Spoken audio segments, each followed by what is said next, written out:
I have a question. Why does God sometimes call people to do things that they are not good at all?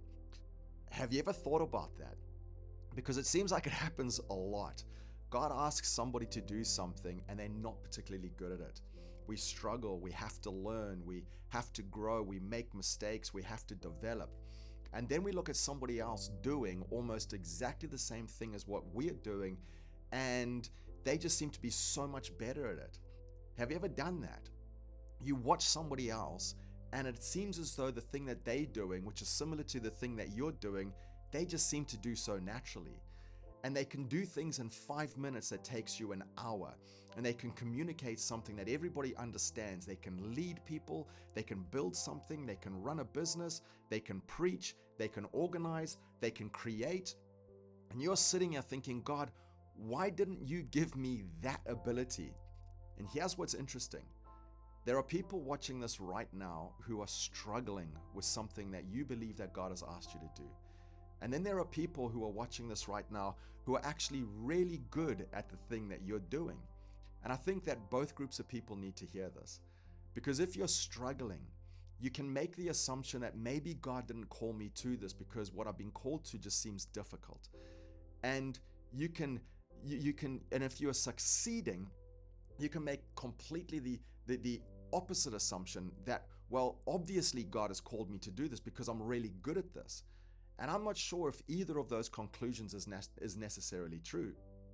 And I want to quickly separate 4 things before we go on. And these 4 things are things that we tend to group together. We tend to put calling and gifts and competence and fruit all together. And those 4 things are not the same thing. We tend to group them together like they're one, but they are separate things. We say, okay, I'm good at this, so I must be called to do this. Not necessarily. Or you say, I'm actually really bad at the thing that I'm doing, so that must mean that I'm not called to it. I don't think that that's true either. You can say, well, this is succeeding, so God obviously may be in this. Not necessarily. Or I'm struggling, so God must not be in this thing. I don't think that that's true either.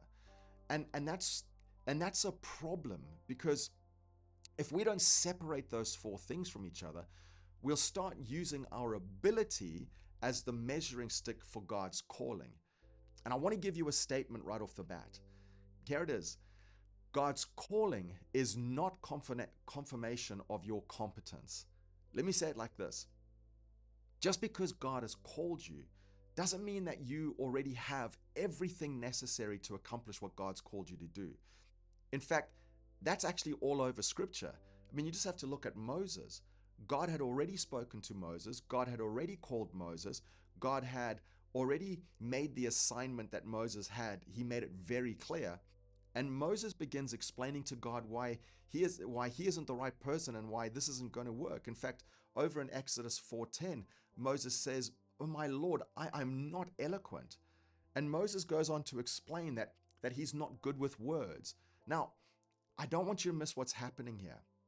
God isn't sitting down interviewing Moses because he's trying to decide whether Moses is the right person or not. God isn't asking Moses, are you qualified? God is simply saying to Moses, I chose you, now go. And Moses then essentially responds with, but have you heard the way that I speak? Have you considered who you are asking? Have you considered my limitations? Have you considered my ability? Have you considered that I'm not naturally good at what you're asking me to do? And then God responds to him in Exodus 4:11, saying to him, well, hold on a second, Moses, who gave people their mouths? Who have given people the ability to hear or not to hear, to speak or not to speak? Who's given them the ability to see or not to see? Is it not I, the Lord? And then God says, I know who you are, now go, and I will help you speak, and I will teach you what to say. Do you see what God is doing? God doesn't tell Moses, actually, Moses, what you don't understand is that you are an incredible communicator, you just don't know it yet. And he doesn't say to him, he doesn't have to convince Moses that Moses is secretly brilliant. God doesn't say, actually, Moses, you are naturally gifted at this. God says to him, yeah, I know all of those things. You're correct about what you're saying and about your assessment of yourself, but I'll be with you. Go anyway. And here's the thing. Moses is trying to answer a calling question, with a competency argument. I'll say that again. Are you trying to answer a calling question with a competency argument? God says, go, and you're saying, but I'm not good at the thing that you've asked me to do. God says, you're right, but go anyway, and I'm going to be with you, and I'll teach you how to do the thing that I've asked you to do. So maybe you've been asking, am I good enough to do what God is calling me to do? Because if that's the question, in my experience, you're going to spend a lot of time comparing yourself to somebody else. And you're going to look at somebody else who's a little bit further along, somebody else who's a little bit more gifted, somebody who's more naturally talented, somebody who's more articulate, somebody who's more successful. And you're going to conclude God must have called them because they're good at it, and He hasn't called me because I'm struggling. But Scripture will not let us make that assumption, because calling is not competence and competence is not calling. You can be called and still have a lot to learn, and you can be gifted and still need to be developed. You can be competent and not be called to the thing that somebody else is called to. You can be called to something and discover that your natural ability isn't enough to explain why you've been called to do the thing you've been called to do. So if calling is incompetence, then what do we do with the gap between what God has asked us to do and what we are actually capable of doing? Now, I think that the answer there is pretty straightforward. We have to develop, we have to learn, we have to practice, we have to get around people who know more than us. We have to make mistakes and we have to allow ourselves to be corrected. We have to get up and keep trying again. We have to get better and we have to allow ourselves to grow. In fact, Paul actually writes this to Timothy, and he tells Timothy in 1 Timothy 4:15, Timothy, you need to practice these things and immerse yourself in them, and you need to allow people to see your progress. I love that word progress there. Paul isn't telling Timothy to just trust God because he's been called to do something, everything's just going to work itself out. He actually tells him, you've got to practice the thing that you've been called to do. You've got to immerse yourself in that thing. And you've got to allow people to see your progress, which means there is a biblical category for not being good at the thing that you've been called to. And there's also a biblical expectation that you will not stay where you are and that you will practice and get better. Here's the thing. Sometimes we spiritualize these things to excuse what God is actually asking us to develop. We say, well, God's called me to this thing, but Paul says practice. We say, but God's given me this gift, and Paul says, okay, good, now develop it. We say, God is with me, and Paul says, okay, good, now let people see your progress. And let me say this, grace doesn't mean that we do not have to grow. And let me say it like this, God's grace is not an excuse to remain undeveloped. Grace doesn't mean I don't have to get better, or I don't need to learn, or I don't need to be corrected, or I don't need to be disciplined. And I want to make this really clear. The goal is not to remain perpetually inadequate in the thing that God has called you to do. And I think sometimes we've unconsciously created this theology where dependence on God means that we have to remain undercooked. Let me say this. God is not glorified because we are bad at what He's giving us to do. And He's not asking us to stay inexperienced. He's not asking us to refuse development. He's not asking us to pretend that we are incapable, to appear humble, as if the only way that I know that I need God is if I cannot do something, or if I become good at something, then something must have gone wrong. No. But maybe you're not good at what you are doing yet. Maybe you're not competent at it yet. Maybe somebody else is much further ahead of you. And you need to hear me. There's a difference between I cannot do this and I'm not good at it yet. If you've been entrusted with something, become good at it. If you've been given something to build, learn how to build it. If you've been given people to lead, learn how to lead them. If you've been given a message to carry, learn how to communicate it. If you've been given a business to steward, learn how to run it. If you've been given an ability, develop it. God doesn't have to keep us weak in order to keep us dependent on Him. He can make you capable, and He can make you skilled and knowledgeable and experienced, and He can make you excellent, and you can still need Him. In fact, I think that being good at something and remaining dependent on Him is a much deeper kind of dependence. Because eventually, if we practice, if we learn, if we immerse ourselves, we'll actually become good at something, and we'll begin to bridge that gap, and that gap between our calling and our competence will begin to close. So now that we've developed that, let's say that you've taken the assignment that God has given to you seriously, and you've practiced and you've learned, and you've gotten around people who know more than you, and you've allowed yourself to make mistakes, and you've been corrected, and you've gotten good, and you've kept on going, and eventually you've gotten really good at something. Maybe you become the expert in something. The thing that terrified you doesn't scare you anymore. The thing that you had to think really hard about just comes naturally to you now. The thing that you needed help with, now people come to you for help. And you started out by saying, God, I don't know how to do this. And eventually you get to the point where you can say, I know exactly how to do this. And that creates a completely new challenge for us. Because when we couldn't do something, we know that we needed God. But what happens when you eventually get to become good at the thing that you've been called to do?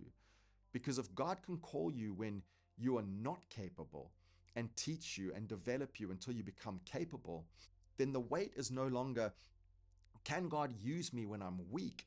The burden that we have to then wrestle with is, can I remain dependent on God now that I'm strong? And I think that being dependent on God when we're strong is a far more difficult thing to grapple with, because excellence isn't the enemy. I think the enemy that we have to grapple with sometimes is self-sufficiency. So if I become capable, if I get good at this, and if I become excellent at something, then how do I remain dependent on God when I no longer feel like I'm undercooked? And I think that Paul actually gives us the clearest picture for this. Over in 1 Corinthians 15, Paul is talking about his own life and his own ministry. And he says something that if you really listen to it, it almost sounds like it's a contradiction.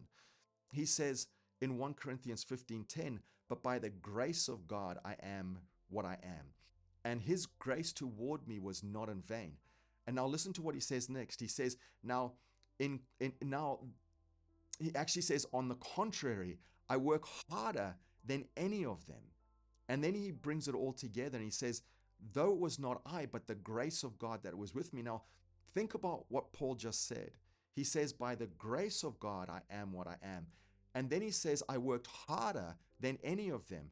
And then he brings it together and he says, yet not I, but the grace of God that was with me. Now, Paul isn't denying the fact that he had to work. And he doesn't say that I didn't really do anything and God just did everything for me. No, that's not what he's saying. He doesn't just say that I worked. He says I worked harder than everybody else. Paul is taking responsibility for his labor. He worked, he gave himself to it, he developed, he endured, he labored, he became effective. But Paul also refuses to make his own effort the ultimate explanation for what he became. He can say, I worked, and at the same time, he can say, it was the grace of God that was with me. And I think that that's where we think that we have to choose. I think sometimes we think that we have to, it's either God did it or I did it. Either it's grace or it's effort. Either I'm dependent upon God or I'm completely capable. But Paul doesn't choose. He holds both of those things together. He holds both of those things in tension. He says, I worked and grace worked. He says, I developed and God sustained. He says, I became capable and God remained the source. And that's the paradox. And I think that we need to recover this. We need to redeem this, because sometimes Christians talk about dependence on God as though dependence means that we don't have anything to do. But Paul doesn't say that. And sometimes we talk about hard work as though everything we've become is as a result of our own ability. But Paul doesn't say that either. Paul says, I worked, and by the grace of God, I am what I am. Both are true. And that means that grace doesn't eliminate effort. Grace doesn't mean that we don't have to work, and dependence doesn't eliminate development. Dependence on God doesn't mean that you stop learning. It doesn't mean that you stop practicing. It doesn't mean that you stop becoming better. It means that as you work, you never confuse your work with the source of your ability. And that's a very different way of looking at life.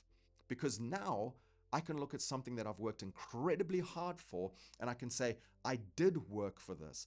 And I can say in the same breath, and by the grace of God, I am what I am. I don't have to diminish my work to give God the glory, and I don't have to take God's place in order to acknowledge my work. So Paul gives us this paradox. I worked and grace was at work. And that brings us to another question. If I work for this, if I practice, if I learned, if I developed, if I became capable, then what does God have to do with what I've become? But I think that we ask that question the wrong way around. The better question is, where did the capacity to do the work come from? Where did you get the ability to think? Where did you get the ability to learn? Where did you get the capacity to create? Where did you get the ability to communicate? Where did you get your ability to lead? Where did you get your ability to persevere when things got difficult? And we can develop those things, but we didn't create the fact that we were capable of developing them. You didn't scour an inventory to decide what you were going to look like and what your abilities were going to be before you came into this earth. And in fact, James gives us the foundation for this. Over in James 1:17, he says, every good gift and every perfect gift is from above, coming down from the Father of lights. He says every good gift, every perfect gift comes from above. Now, when we hear that word gift, we immediately think about spiritual gifts. But in the context of this, I want us to think a little bit bigger than that. Think about the capacity that God has placed inside of people, the mind you have, the creativity you have, the ability to learn, the ability to communicate, the ability to build, the ability to lead, the ability to solve problems, the ability to work, the ability to persevere. You can develop those things and you can become incredibly skilled. You can spend 20 years becoming excellent at something, but you didn't give yourself the raw materials. You received it. And then you worked with what you received. That's the distinction. You didn't sit down and create your own mind. You didn't manufacture your own capacity to learn. You didn't decide to give yourself the ability to persevere. You didn't create the opportunity to develop. And you didn't make yourself capable of becoming capable. You received something. And then you did something with what you received. And that's why Paul says, I worked harder without saying I am self-made. Because there's a difference between developing what you've been given and being the source of what you've been given. You can work for something without being the ultimate source of your ability to work. And you can build something without being the ultimate source of your ability to build. And you can become excellent without becoming self-made. And I think this is where we have to really be careful, because when we look backward at something that we've worked really hard to build, it's easy to tell a story entirely through the work of our own hands. I worked and I sacrificed and I learned and I figured it out and I built this. But that's not what God warns Israel about in Deuteronomy 8. In Deuteronomy 8, God says to Israel, beware lest you say in your heart, my power and the might of my hand have gotten me this wealth. And then God says, you shall remember the Lord your God, for it is He who gives you the power to get wealthy. Now notice this. God doesn't say you didn't work or you haven't been involved, and He doesn't say you didn't build anything. He just says, be careful that you don't say in your heart, my power and the might of my hand have gotten me this. I don't think that the problem is necessarily what our hands produce, The problem is what our hearts believe about what our hands have done. So what do we do? In fact, over in John 5:19, Jesus says, the Son can do nothing on his own accord, but only what he sees the Father doing. Now, when you stop and think about this, think about who is saying this. This is Jesus. He knows what he's doing. He doesn't lack ability. He isn't somebody who's uncertain. Jesus isn't saying, I don't know what to do. He's saying, I don't operate independently of the Father. That's the difference. And then in verse 30, he says, I can do nothing on my own. And then Jesus says something very similar. This time it's pointed at us over in John 15:5. He says, apart from me, you can do nothing. Now, if we're not careful, we can hear that and think that Jesus is talking about capacity, as though I can't do anything. But that's not what Jesus is saying. Jesus is talking about the source. He's talking about our dependence. He's talking about submission. He's saying, my life isn't the source. My life isn't sourced in independence from the Father. And I think that that's the distinction here. Because dependence on God does not mean I don't know how. It doesn't mean I can't. It doesn't mean I have no ability. It means I won't live as though I'm my source. It means my ability doesn't make me independent of God. And I think that's one of the characteristics of spiritual maturity, because the goal isn't to become less capable. The goal is to become more capable while remaining deeply dependent on Jesus. Jesus knows what he's doing. He has authority, he has power. He accomplishes what he came to accomplish. And yet Jesus says, I can do nothing on my own. It's easy to say, God, help me, when we have no idea what to do next. But what happens when we do know? Can you still say, Father, I need you? Because there's a difference between saying, look at what I can do, and saying, Lord, God, look at what God has allowed me to become capable of doing. You see, one makes you the source and the other makes you a steward. So what do we do with what God has put into our hands? What we do is that we steward it. You don't treat what God gives you casually. You become competent and you keep growing. And if you become excellent, don't forget the source, because that's the order. God gives, we receive. We work, we grow, we steward. And through all of it, we remain dependent. That's the order. But I don't want the person who is struggling to hear this and think, well, I guess I'm just not good enough. And I don't want the person who's doing really well to hear this and think, well, then I guess I don't need God anymore. Because I think that those two things are erroneous. If you're struggling right now, if you're in the gap between what you know God has put into your hands and what you currently know how to do, don't despise the gap. Don't interpret your struggle as proof that God isn't with you. And don't look at somebody who's a little bit further down and decide that God must have given them something that he's not going to give to you. Don't look at your current ability and conclude it's all God can do with your life. And don't despise what God has put into your hands because you haven't mastered it yet. Learn, practice, find somebody to teach you, develop, work, and you will grow. And if you're succeeding, if you become really good at what you do, and I want to say something to you too. Don't worship your strength. Don't let your competence become your confidence. Don't let your experience convince you that you no longer need God. Don't let success rewrite your history until you forget that you are holding what you received. And don't say, my power and my might of my hands has gotten me this. Remember the Lord. Remember where it came from. Remember the grace that was with you. For all of us, so that we can answer, for all of us, it's not about us becoming less capable. It's about us becoming more capable and becoming excellent, because it's about becoming all that you can be and developing what God has given to you. But as we develop and as our ability grows, let your dependence upon Jesus grow as well.